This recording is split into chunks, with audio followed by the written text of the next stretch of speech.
Coba deh bayangin sebuah raksasa industri yang seluruh pondasinya dibangun di atas batu bara.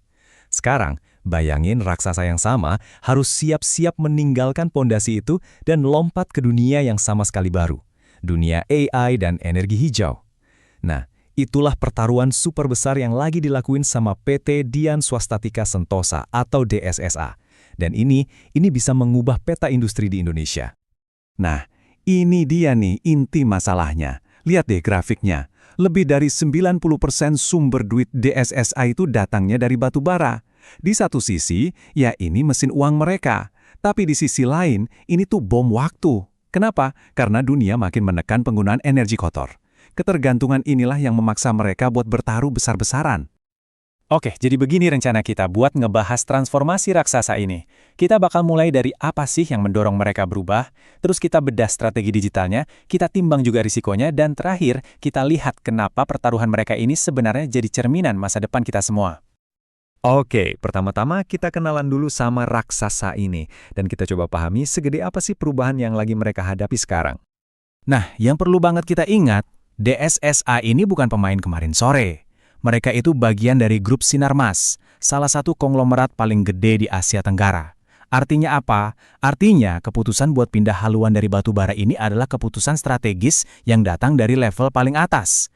Ini sinyal perubahan yang, wah, gede banget.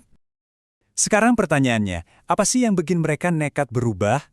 Ini bukan cuma keputusan internal loh. Ada dua gelombang tsunami global yang memaksa DSSA untuk memilih, beradaptasi atau, ya, tenggelam.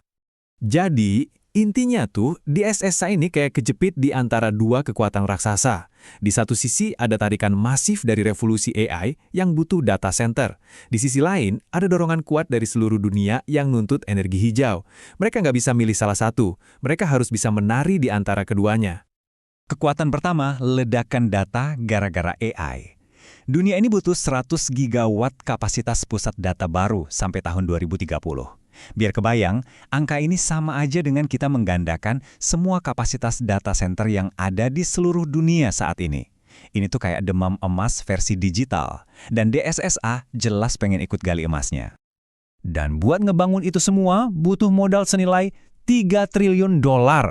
Ini bukan lagi sekadar tren biasa, ini adalah proyek pembangunan infrastruktur global terbesar di generasi kita. Dan uang dalam jumlah yang luar biasa besar lagi ngalir ke sektor ini. Walaupun pertumbuhan tercepatnya ada di Amerika, jangan salah, Asia Pasifik itu jadi medan pertempuran utama berikutnya.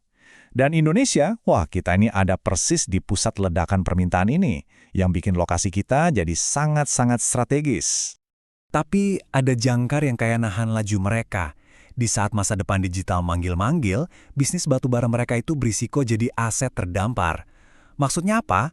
Tambang dan pembangkit listrik yang hari ini jadi mesin uang, besok bisa jadi cuma rongsokan finansial yang nggak ada nilainya.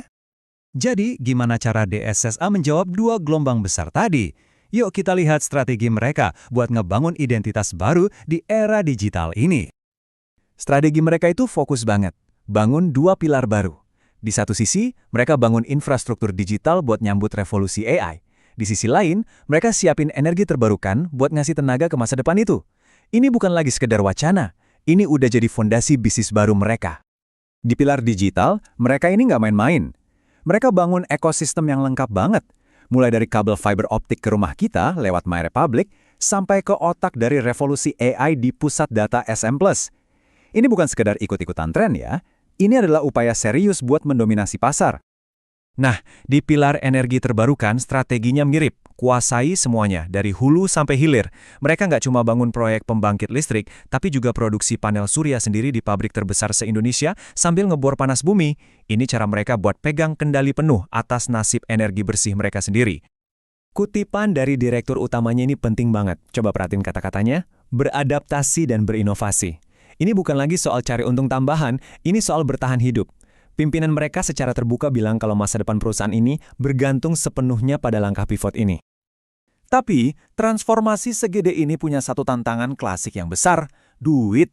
Ini tuh ibarat akrobat yang jalan di atas seutas tali keuangan yang tipis banget. Satu kesalahan langkah aja, akibatnya bisa fatal. Nah, ini dia dilema utamanya. Di sebelah kiri ada bisnis batubara, si mesin kas yang biayain semuanya.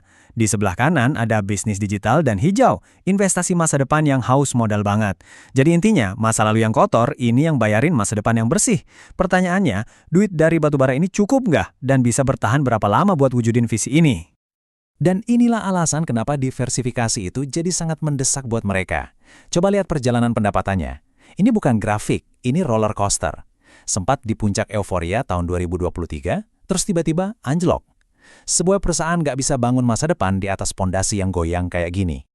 Dan ternyata pasar modal juga udah ikut bertaruh. Harga saham mereka udah melesat naik karena ekspektasi kalau transformasi ini bakal sukses. Ini kayak nambahin beban berat di pundak manajemen. Mereka nggak cuma harus berhasil, tapi harus berhasil dengan cepat buat menuhin harapan para investor. Oke, terakhir, ayo kita mundur sedikit. Coba kita lihat gambaran besarnya, karena kisah DSSA ini bukan cuma soal satu perusahaan aja.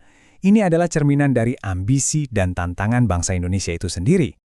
Perjuangan DSSA buat beralih dari ekonomi lama ke ekonomi baru itu sebenarnya cerminan dari perjuangan Indonesia juga. Pertanyaannya, apakah kita sebagai bangsa bisa melakukan lompatan yang sama? Nah, kisah mereka ini jadi studi kasus hidupnya.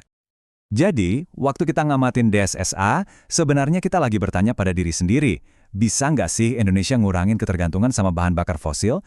Bisa nggak kita bangun rantai pasok energi hijau sendiri? Perjalanan DSSA ini ngasih kita jawabannya secara real time, jadi kayak tolok ukur kemajuan bangsa. Dan sampailah kita pada pertanyaan pamungkasnya.